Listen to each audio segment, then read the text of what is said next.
Azoth ficou deitado no escuro, atordoado demais para chorar. Mesmo em seu choque súbito e cego, sabia que os grandes de rato não podiam estar dormindo. Ele saíra por apenas 1 minuto e tinham levado a menina boneca. Não lhe adiantaria coisa alguma acordar a guilda inteira. No escuro e na confusão, jamais saberia qual dos grandes de rato estava faltando. E o que faria se soubesse? Mesmo se descobrisse, não saberia para onde tinham ido. Mesmo se soubesse para onde tinham ido, o que poderia fazer? Ficou deitado no escuro, tropeçando nos próprios pensamentos, encarando o teto. Ele os havia escutado. Maldito fosse para todo sempre. Tinha escutado o barulho e nem fora ver o que era. Permaneceu imóvel, arrasado. A sentinela mudou. O sol nasceu. As crianças acordaram e ele continuou encarando o teto à espera que desabasse em cima dele. Azor não teria conseguido se mexer nem se quisesse. Ficou deitado na luz. Crianças guincharam, pequenos o puxaram gritando alguma coisa. Algo sobre texugo. Alguém o sacudiu, mas ele estava muito longe. Só muito tempo depois acordou. Somente um barulho foi capaz de tirá-lo do transe, a risada de rato. Sentiu um arrepio e sentou-se ereto. Ainda estava com a navalha na mão. Havia sangue seco no chão, mas mal reparou nisso. Ficou em pé e começou a andar em direção à porta. Aquela risada terrível tornou a ecoar e Azor começou a correr. No instante em que passou pela porta, viu com o canto do olho a sombra do batente se alongar e avançar com um estalo. Foi tão rápido quanto o ataque de uma aranha, e igualmente eficaz. Trombou com a sombra como se tivesse se jogado contra uma parede.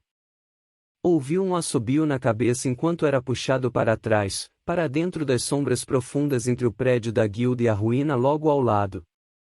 Está tão ansioso assim pela morte? Azor não conseguia sacudir a cabeça nem se soltar. A mão de ferro da sombra cobria seu rosto. Aos poucos, percebeu que era Mestre Blink. 5 dias, garoto. Você teve 5 dias para matá-lo. Blink sussurrava no ouvido de Azor e um leve cheiro de alho e cebolas exalava de seu hálito. Na sua frente, Rato falava com a guilda, rindo e fazendo-os rir junto com ele. Alguns dos lagartos estavam presentes e também gargalhavam, torcendo para não chamar a atenção do punho. Então já começou. O que quer que Azor tivesse conseguido construir já estava ruindo. O resto dos lagartos havia sumido. Sem dúvida voltaram rastejando para ver o que acontecera. Azor nem conseguiu sentir raiva deles. Nas tocas, fazia-se o que fosse preciso para sobreviver. O fracasso não era deles, mas seu. Blink tinha razão, os grandes de rato estavam prontos. O próprio rato estava pronto. Se Azor tivesse atacado ali, teria morrido. Ou coisa pior. Tivera tanto tempo para planejar e não fizera nada. Teria merecido aquela morte. Está calmo agora? Indagou Blink. Ótimo, porque vou lhe mostrar o preço da sua hesitação. Solon foi conduzido até a sala de jantar por um velho de costas vergadas vestindo um uniforme muito bem passado com adornos dourados e o brasão do Usgiri, um falcão gerifalte de asas abertas sobre um escudo negro. Nem Calidori, nem Lodricari, esses animais só eram encontrados no gelo. Ou seja, são tão pouco nativos de Cenária quanto eu. O jantar foi servido no salão nobre, uma escolha estranha, na opinião de Solon. Não que o cômodo não fosse vistoso, pelo contrário, era até demais. Devia ser tão grande quanto o do castelo de Cenária, enfeitado com tapeçarias, estandartes, escudos de inimigos mortos em outros tempos, imensas telas, estátuas de mármore ou folheadas a ouro, e um mural no teto representando uma cena do Alquestia. Em meio a toda essa grandiosidade, a mesa parecia diminuta, insignificante, muito embora tivesse 15 passos de comprimento. Lord Solon Tofuzin, da casa de Tofuzin, busca-ventos da real casa de Braaden do Império da Ilha de Sete, anunciou o velho. Solon gostou do fato de o arauto saber ou então ter pesquisado os títulos adequados, embora Sete atualmente já quase não fosse um império. Avançou para cumprimentar Lady Giri. A duquesa era uma mulher bonita, digna, com os olhos verde escuros, a pele morena e a ossatura delicada da casa de Graezin. Embora dona de um físico invejável, estava vestida de forma modesta pelos padrões de cenária, decote fechado, bainha que quase chegava aos tornozelos esguios, o vestido cinza ajustado, porém sem chegar a ser justo. Bênçãos, milady, disse Solon, fazendo o cumprimento Sete tradicional, uma mesura com as mãos espalmadas. Que o sol lhe sorria e todas as tormentas a encontrem no porto. Aquilo era um exagero, mas 3 pessoas jantarem em um salão grande também, não era? Ela deu um muxoxo e nem se dignou a responder. Eles se sentaram e os criados trouxeram o primeiro prato, uma sopa de pato com erva doce.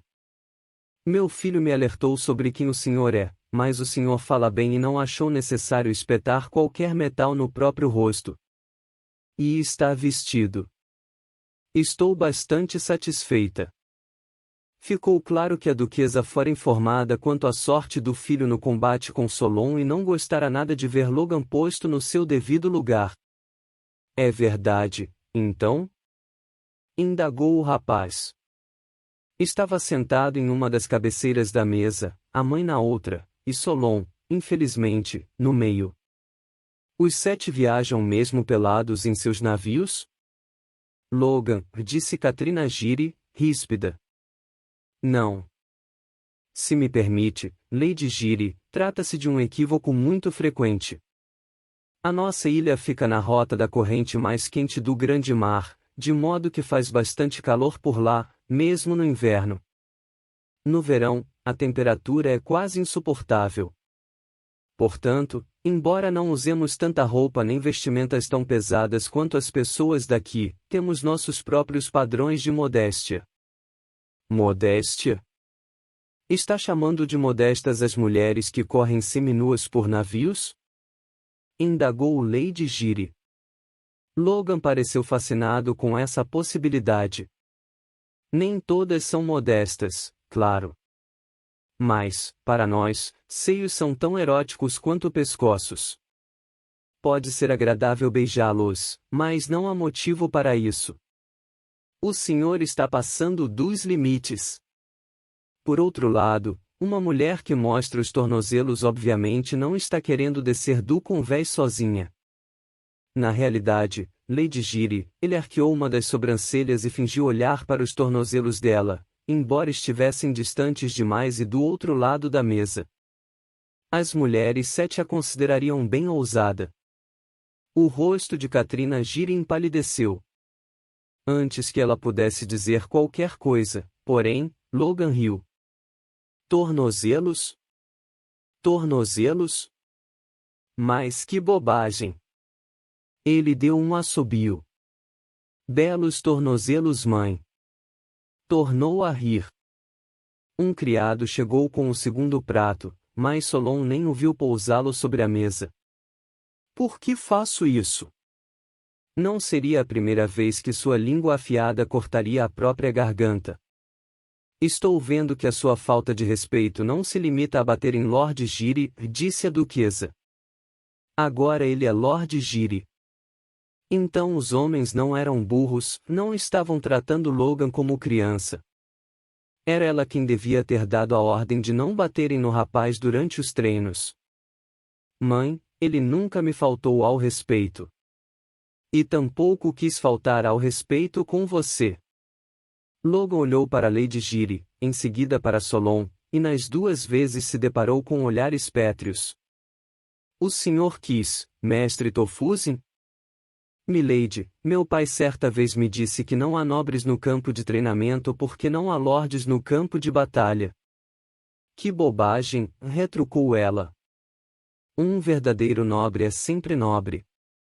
Nós entendemos isso em Cenária. Mãe, o que ele está dizendo é que a espada do inimigo corta os nobres da mesma forma que os camponeses. Lady Gire ignorou o filho e perguntou: O que deseja de nós, mestre Tofuzin? Era uma pergunta grosseira para se fazer a um convidado. Além disso, dirigia-se a ele como se fosse um plebeu. Solon estava contando com a cortesia dos Gire para ter tempo suficiente para poder responder justamente isso. Pensava que fosse observar e esperar, fazer todas as refeições com o Gire e ter 15 dias ou um mês antes de anunciar qualquer intenção ou plano. Achava que poderia gostar do rapaz, mas aquela mulher, pelos deuses. Talvez fosse melhor ter enfrentado a sedutora Jadvin. Mãe, não acha que está sendo um pouco? Lady Gire nem olhou para o filho, simplesmente ergueu a palma na direção dele e encarou Solon sem piscar. Então é assim. Logan não era apenas seu filho. Ainda que fosse apenas um garoto, era o superior de Katrina de Gire. Naquele gesto de desdém, Solon leu a história inteira da família. Ela ergueu a mão e o filho ainda era jovem o bastante, inexperiente o bastante para se calar como um bom filho, em vez de puni-la como um bom superior. Nesse desprezo, e no que ela havia exibido ao cumprimentá-lo, Solon viu por que o duque havia nomeado o filho na sua ausência. Gire não podia confiar na capacidade de governar da própria mulher. Estou esperando, disse ela. Sua voz fria o fez se decidir. Solon não gostava de crianças, mas odiava tiranos. Maldito seja você, Dorian. Vim ser o conselheiro de Lord Gire, falou, com um sorriso caloroso. De jeito nenhum. Mãe, falou Logan, e um quê de dureza surgiu em sua voz. Não. Jamais. Na verdade, mestre Tofuzin, gostaria que o senhor se retirasse. Mãe. Agora. Solon não se moveu, agradecido por se lembrar de como os cenários empunhavam os talheres, apenas segurou a faca e o garfo de 2 dentes acima do prato, obrigando-se a não fazer nenhum movimento. Quando é que a senhora vai deixar Lord Gire agir como tal? Quando estiver pronto. Quando for mais velho. E não vou admitir ser questionada por um selvagem Sete. Foi isso que o Duque lhe ordenou ao nomear o filho na sua ausência? Que deixasse Logan mandar quando estivesse pronto. Meu pai certa vez me disse que obediência tardia na verdade é desobediência. Guardas! Chamou ela. Mãe! Pare com isso! Logan se levantou tão de súbito que a cadeira atrás dele caiu no chão. Os guardas já estavam a meio caminho da cadeira de Solon. De repente, se sentiram presos, travados. Entreolharam-se e diminuíram o passo, tentando em vão se aproximar sem fazer barulho, mas a cota de malha que vestiam tilintava a cada passo. Logan, conversaremos sobre isso depois, disse Katrina Gire. Talon, Bran, acompanhem esse homem até lá fora. Agora. O senhor de Gire sou eu. Não toquem nele. Gritou Logan. Os guardas estacaram. Os olhos de Katrina luziram de fúria. Como se atreve a questionar a minha autoridade? Está contradizendo sua mãe na frente de um desconhecido? Você me envergonha, Logan Gire. Envergonha sua família. Seu pai cometeu um erro terrível ao confiar em você.